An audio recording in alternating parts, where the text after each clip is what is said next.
Hi, and welcome to our One Big Happy Crochet Along. I'm Linda Permann from One Big Happy, and we want to be your yarn shop no matter where you are. Remember, if you still need supplies to make this cowl with us, click on the link in the description box below. So let's go ahead and get started. First thing you want to do is get your yarn and figure out where to start. We're using Barocco Cocoa. Again, it's a super bulky yarn. And the first thing I like to do is start from the center end. This just prevents the ball from rolling around all over the floor while I'm crocheting.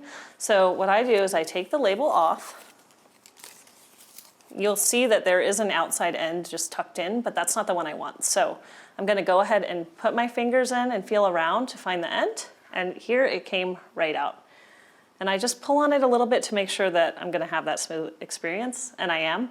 So I'm good with this. If yours is wrapped all around, just take the time to make sure you get your yarn free flowing. It's just going to be an easier experience as you keep crocheting. So once you have your yarn ready to go, we're going to start with a slip knot. So you wrap the yarn around 2 fingers, and then just pull the tail end through the loop, like so. It's just like you would make a slip knot for any other reason. And we put that right on our hook. Again, I'm using a size P crochet hook to get the gauge. So now we're going to start with the foundation chain. So this is just the first thing you always make in crochet. But before we get there, I'm going to show you how I hold my yarn. So this is the way I like to hold my yarn. You might have a different way that you like to hold your yarn, and that is totally fine. If you have a way that works for you, go for it. I find that this helps me tension the yarn, so this is what I like to do. So I start by hooking the yarn towards me, flipping my hand, and putting my index finger underneath. And then I turn like this, and I hold that slip knot. That just gives me a nice tension. It gives me a nice distance away from the hook to grab the yarn.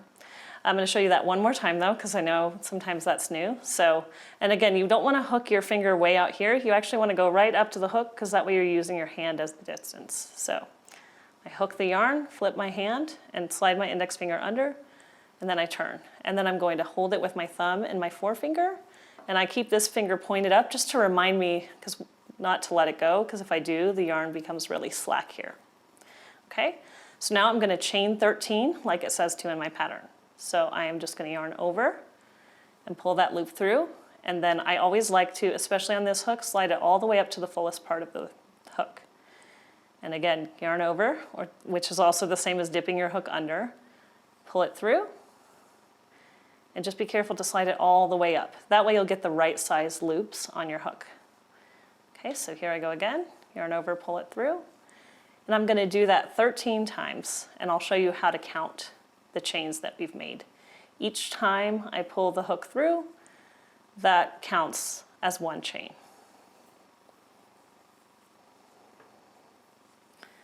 So I'm not sure how many I have. I'm going to go ahead and count real quick. 1, 2, 3, 4, 5, 6, 7, 8, 9.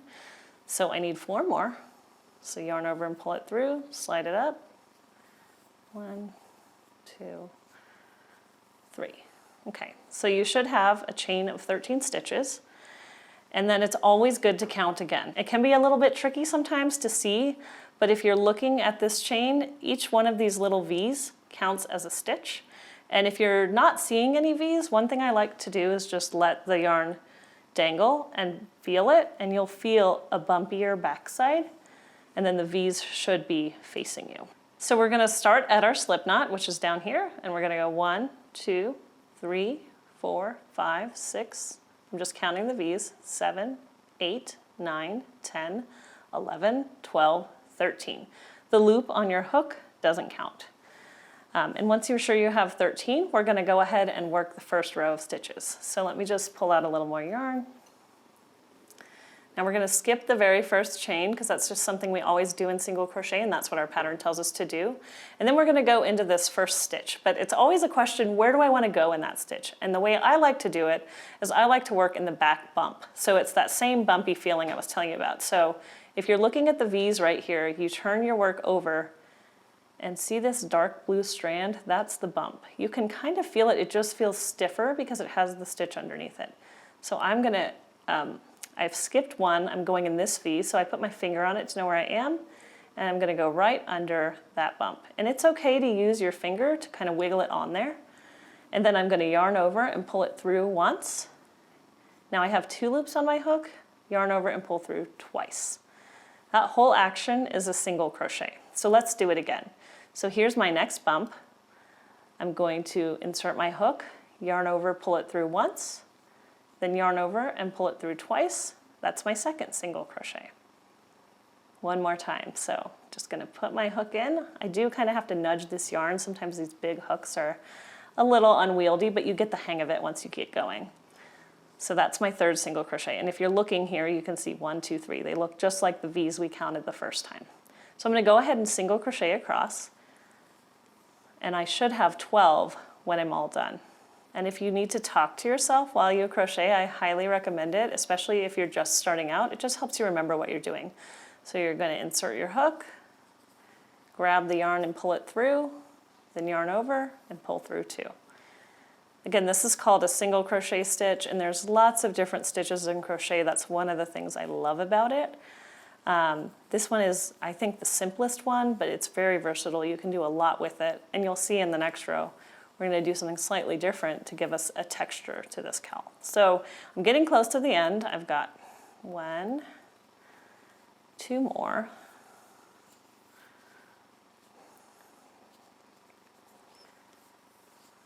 Okay, and done. So let's just take a look before we keep going.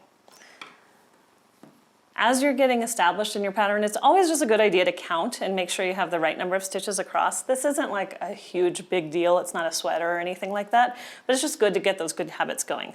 So I'm looking for the V's at the top, and I can count the number of stitches I have. So this is 1 V. So 1, 2, 3, 4, 5, 6. If you ever have to stop, just move your hand there so you know. 7, 8, 9, 10, 11, 12. And that's perfect. I know we chained 13, but we have 12 stitches because we skipped the first one at the beginning of the row. Now, one other thing I'm going to do that's a tip for you is I'm going to mark the first stitch of the row. So it's the first one I made right here. And that's just because right now I can tell where it is, but as I work back to it, I might forget. You'll see why I'm going to do this in a minute. So I'm just taking my locking stitch marker and sliding it under the V. I'm going to go ahead and close it.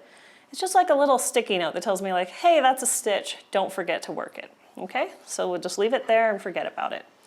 And then I'm going to go ahead and start the next row by chaining 1. That's the turning chain, just like the chain we skipped.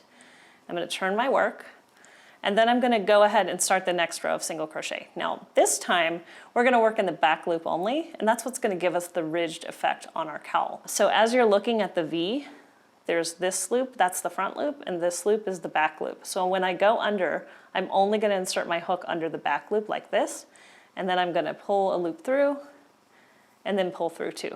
And you don't want to yank super hard or anything like that because it's going to make your piece kind of loopy. So I'm just going to keep it consistent.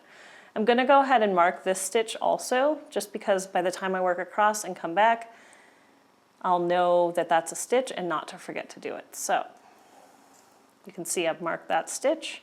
Now I'm going to go ahead and just work back loop only all the way across. So here's my second single crochet, and my third, just working right in the back. You just pull out a little bit of yarn. Okay, so just going to keep going across. Again, if you have to kind of hold it close so that you don't end up stretching out that stitch, that's totally fine to do. But you should get a comfortable tension as you keep going. Try not to overthink it. It is just a cowl after all. Okay. So, a couple more stitches here, and then I'll show you why we marked.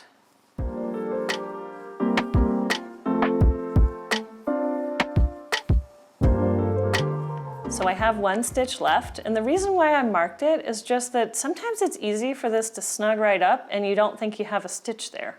And you don't notice until you skip that stitch, and then you skip it the next time, and you skip it the next time, and you have a triangle where you meant to have a square or a rectangle. So for beginners especially, I like to mark the stitch on the very first stitch of each row. It's just an easy way to not have to think. It's really great if you're working an afghan or a blanket with like 200 stitches across, because it's just an easy way to keep track without having to remember that there's a stitch, because it's no fun to rip out 200 stitches. Here, 12 stitches is not that big of a deal. But so I'm going to go ahead and just work that one. Single crochet, and then I'm going to chain 1, turn, and then I'm going to go ahead and do the next row of stitches. And you'll see there's no ridge on this side because you can only see it from here because that's where we work the back loop. But now as we go in this row, we're going to do back loop only again, And that way it's going to be ridged on either side, no matter which way you look at it. So let me go ahead and mark this one. And I'm just doing the exact same thing. I'm looking at the V here, and I just want to insert my hook under the back loop only. Sometimes it can turn away from you a bit, so just go ahead and nudge it if you need to see it. You're just always looking for those V's to make sure you're going in the right space. And then I'm just going to work my way all the way across in the back loop only.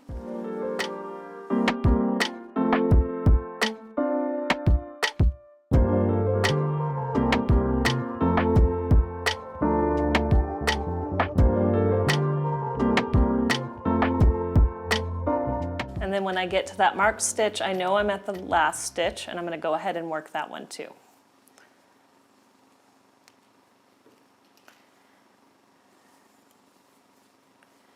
And now is a good time to just count again, even though it's just been a couple rows. It's just a good habit to get into to make sure we still have 12 stitches. So 1, 2, 3, 4, 5, 6, 7, 8, 9, 10, 11, 12. Great. So now what you're going to do is keep on doing that same pattern. You're just going to chain 1, turn, single crochet in the back loop only all the way across. You're going to keep doing that until you have a swatch that's at least about 14 to 16 rows long, and then I'm going to show you how to measure it to make sure you're on track for gauge. Okay, so now I've been crocheting for a bit, and I have about 12 or 13 rows already stitched, and this is enough of a section that I can go ahead and measure my gauge. Now, on most patterns, you would actually want to make a separate gauge swatch, but this is a cowl, it's a 1-hour project, and it's fun. And what's more, the pattern gives us an unblocked gauge, so we can go ahead and measure it right on our piece. So I have here a gauge check, and I'm going to measure the gauge, which means I'm going to count the number of stitches I get across in a certain distance and the number of rows I get going up and down the piece. And the reason we do this is because when you're making something, the way you stitch is probably a little bit different than the way the next person stitches. But if you want your project to end up the same size as theirs, then you have to match your gauge to their gauge. Otherwise, you might end up with something that's like way too big, way too small, and it might not seem to matter here, but again, we're using most of the yarn, so it's a good idea to go ahead and check that you're on track for the gauge that's written in this pattern. So we're going to go ahead and check our gauge, and we're going to look at the unblocked gauge on our pattern, and that's 9 stitches across and 8 rows high. It measures 4 inches. So I'm going to go ahead and put my gauge check somewhere in the center of my swatch. I don't want to start right on the edge, and I don't want to start so far over that I don't have 4 inches to measure, so I'm perfectly centered here. And I'm lining up the first stitch, this little loop right here, with the beginning of the inch marker. And on this tool, it's nice because it's the pink, so you know that you're measuring right from there. You're not measuring from the edge of the tool. So I'm going to go ahead and count. 1, 2, 3, 4, 5, 6, 7, 8, 9. That's perfect. So that's 9 stitches in 4 inches. It's a teeny tiny bit over, and that is totally fine for this project. And now let's go ahead and check the rows. So I like to just turn this vertically. And if you measure from the top of this ridge to the next ridge, that's 2 rows right there. So 2, 4, 6, 8. So that is perfect. I'm spot on for gauge. And again, this is the unblocked gauge. If you had blocked your swatch, you would want to look at the blocked measurements. And just so you know, for any pattern that you're making, generally the gauge is taken off of the blocked finished garment. And that's why they have you block your swatch, just so that you're sure to match everything that the designer's doing and that you know it's going to measure up even once you've washed the garment. So now let's talk about what happens if your gauge isn't spot on. So I have a couple of samples here to compare just to show you the difference and why it matters. So here, this swatch is too small. So you can see if I put it on top of my swatch that your piece would end up a lot more narrow and maybe a little bit longer and probably take up more yarn. But it's also just kind of crunchy. It's not very soft. It's not very squishy. And it just doesn't feel like it would be fun to wear for me. So if your gauge is too small, that means you're gonna have too many stitches. So instead of 9 stitches across, you might have 10 or 11.